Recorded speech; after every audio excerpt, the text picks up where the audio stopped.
Thank you for waking up with Happy Ass. We come together to grow mind, body, and spirit so we can turn and go out and make the world a brighter and sweeter place to live for ourselves and for others.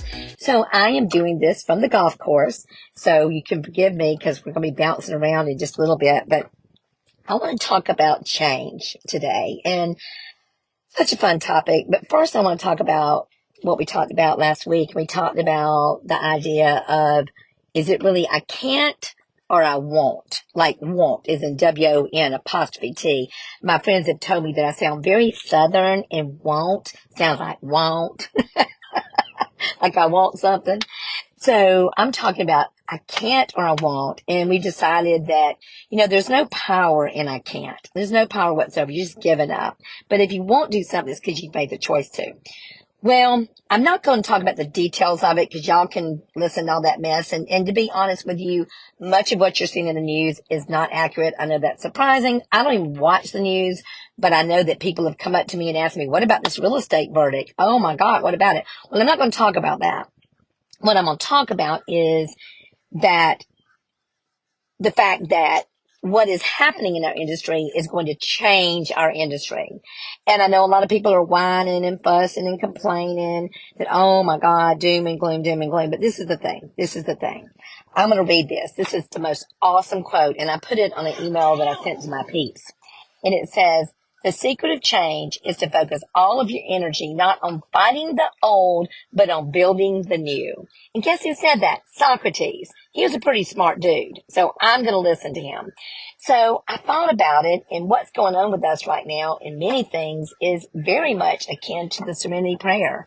I've said it a million times because of my family being in recovery, and it has saved my freaking life. And I'm going to say it again. God, grant me the serenity to accept the things I cannot change, the courage to change the things I can, and the wisdom to know the difference. And that's kind of what Socrates said. He said, you just have to focus on what is new, what is happening. Not be worrying about, fighting about, fussing about what didn't happen, what won't happen, what is not happening, So I think that's good wisdom, super good wisdom. And I love this too that I heard. I thought this was so cool. It says, change is not what eliminates people. It's the inability to accept the change that will enable people not to do what they need to do.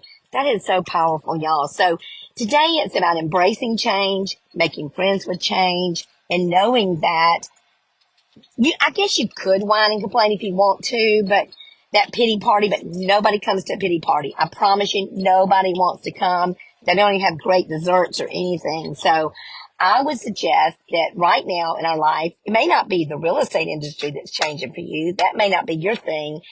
All kinds of things. Kay's had some big changes. She can't change that. She can only go forward and live the life that she was designed to live. And I also heard something too, by reading Badass Habits. And it said, when you're doing your gratitude list, thank God for changes. Say, I am grateful for these changes because I know that the changes that are happening to me are going to make me more of an incredible, amazing human so I can also go out and make the world a better place to live.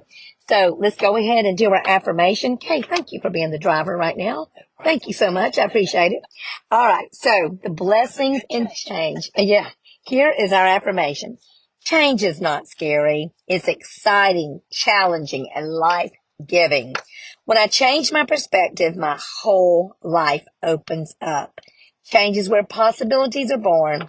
Change is growth. Change is inevitable, so I embrace it. I am focusing on what I can change, and the rest I will leave alone, and so it is. So perhaps your life is changing right before your eyes.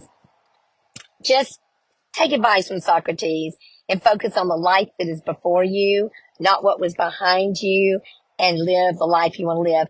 In fact, today, the reason I'm on the golf course on a Monday morning before work is Kay and I were supposed to go out of town this weekend to play golf all weekend long. Well, yes, life and responsibilities did not allow that to happen, so we stayed home. But for our consolation prize, we said, you know what? We will play golf all day Saturday and early morning Monday before we go to work. That was what we decided. And we played 3 rounds of golf on Saturday, y'all. That's 54 holes in case you don't know. 54 holes. Like 16,000 or 17,000 steps. Just so, in case you were counting. So I love y'all so much. I hope you have the sweetest of days. And today, as you go into this week, realize that change is going to happen. So you can either embrace it and go with it, or you can fight it. And you know what? I'm not going to fight it. I'm just going to go with it and build the best life possible. Be sweet, y'all. Bye.